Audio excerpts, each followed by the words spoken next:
Good morning, friends. This is Pa. I pray your day is filled with peace and joy.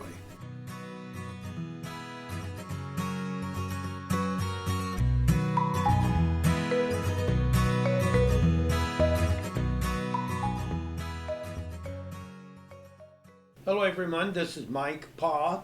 I'm going to read today a story written called Because It's Mine. It says in 2 Samuel 23 and 11, "And after him was Shammah, son of Agee the Hararite, and the Philistines were gathered together into a troop. There was a piece of ground full of lentils, and the people fled from the Philistines." This is somewhat of an obscure story from the Bible. The context of the story was that Israel had sinned, God had judged them, and allowed the Philistines to conquer the land and people. The lentils, or beans, were poor food, but all the Israelites could hope together because the Philistines were systematically starving them to death by chasing them away from their own crops on threat of death. I guess on this day, Shammah just had enough. He was worried for his family's welfare and knew that if they starved to death, it was on him. Sometimes it takes frustration, injustice, and just being scared to produce courage. His fellow Israelites fled before the Philistines, whom outnumbered them and were intent on killing them. They were also well armed with swords, spears, and bows, and wouldn't have allowed the Israelites even iron to make plows. I think that enough injustice mixed with an arrogant intolerance causes a person to stop being practical, logical, and just accept that there are some things in life worth fighting for. It wasn't just the lentils. It was that it was God's lentils that he had given to Shammah. His God-given lentils to provide for his family. It was that there was some action that needed to be taken in order to stop the destruction of his family, his integrity, and the respect of whom God had made him to be. Freedom, even in death, is better than slavery of a tyrant. It is better to remember dying for freedom in family, having lived begging for evil to reward you by taking your convictions. The life of fear and bondage we cling to soon rots us to the very bones and takes respect of ourselves, our ethics, our purpose, our destiny that God has given us. Shammah was a father, husband, a friend who held to his convictions. God always rewards those men and women who place convictions above comfort, promise and character above opulence and material satisfaction. No one wants to die, but until you have something to die for, you will have nothing to live for. So find out your why. Find your who. Oh yeah, read the rest of the story. God gave him the victory. He killed and ran off the Philistines and took beans home for supper. Okay? In 2 Samuel 23 and 12, "But he stood in the midst of the ground and defended it and slew the Philistines, and God wrought a great victory." Thank you.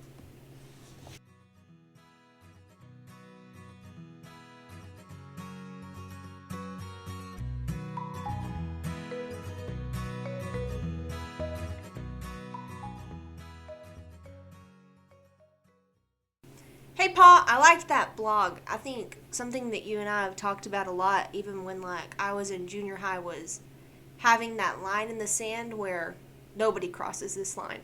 You don't let anybody cross that line, and if once they cross that line, then this happens. And for me, I remember that being super hard because I wanted to be the go along, get along type. And I think a lot of times that's what keeps people from taking their stand. Nobody wants to be the stick in the mud. They want to be the people that go along and get along with everybody. What do you think it is that makes people want to blend in so much more than standing up for what they believe in? Well, I think of the story of Shammah. It goes back to this. Sure, none of us want to die. And somebody says, well, I'm willing to die. We'll pick a day. No one wants to pick the day. But it's not about living and dying. It's about what you live for or what you die for. Yeah. And it's about basically saying, who are you? What you've come in this life. Now you're You're young, and I'm old. Okay? So you're still in the process of making a name for yourself. Right. Now, I'm sure with those people you talked about, you did make a name for yourself. Someone who wasn't going to go along to get along. Someone who wasn't going to take it just because they wanted you to take it. That's your reputation. Yeah. I think there's certain things called integrity and conviction, and that's what you make integrity out of. There's just certain reasons when we want to. I'm going to live tomorrow, but I'm not willing to embrace everything around me, that which I think is not godly, in order to live, because all I'm doing is breathing air, sucking wind. Doesn't mean I'm truly alive unless I live those convictions. Yeah. It's kind of like, what's the point in living tomorrow if you're not going to live right now today? Yeah. I mean, it's... What is living all about? Is living just breathing and eating? Or is living making a reputation for yourself of what you believe? I mean, Christ had his reputation, and he wasn't going to cross it. Even though it cost him his life, he wasn't going to change. No. Well, I think even for Christ, it wasn't that... Obviously, he came here knowing that eventually he would die for his Father's sake. He'd do whatever his Father wanted him to do. But it wasn't that, I'm going to the cross to die. He was going to the cross for the sake of his Father. Oh, yeah. I don't believe you run out in front of a truck and say, oh, I have a reputation, while you smear your reputation all over the front of the truck. Right. No. But I believe when certain things come along, don't bring them. You know, I'm not one going, hey, if there's a fight in town, I want to join it. Right. But I'm like, if there's someone who's trying to take away my family, my livelihood, if they're trying to take away my faith, then bring it on. Yeah. It is what it is. I didn't choose it, but I'm not running from it. Right. And it's like the lentils were not just beans.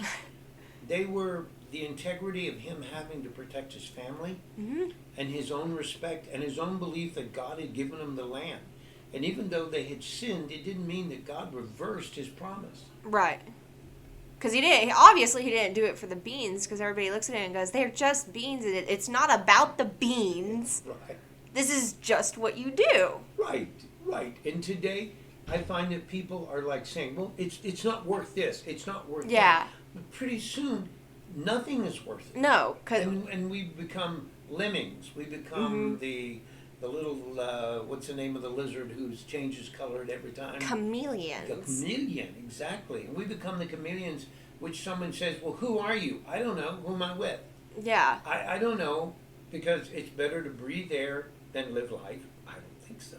Yeah, every time you compromise, you're willing to compromise something a little bit bigger, and then... And you cut off a piece of your soul every time you compromise until pretty soon there's nothing left. Yeah. Nothing left. And you know what? You're already dead. The worst kind of death.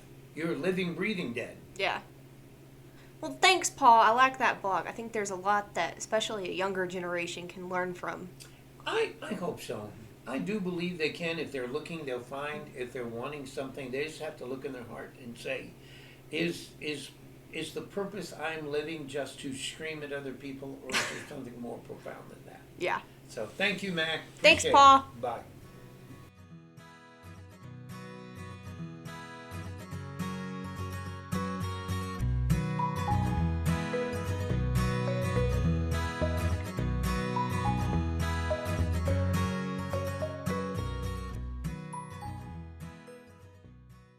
Hey y'all, thanks for joining us for Around the Supper Table.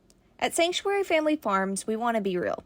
Whether that's through our blogs, daily verses, or even Nana's recipes, we want to share the messages that God has laid on each of our hearts.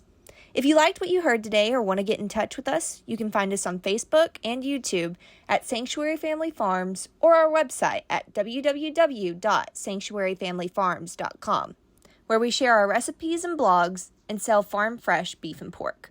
We can't wait for you to join us again for next week's episode.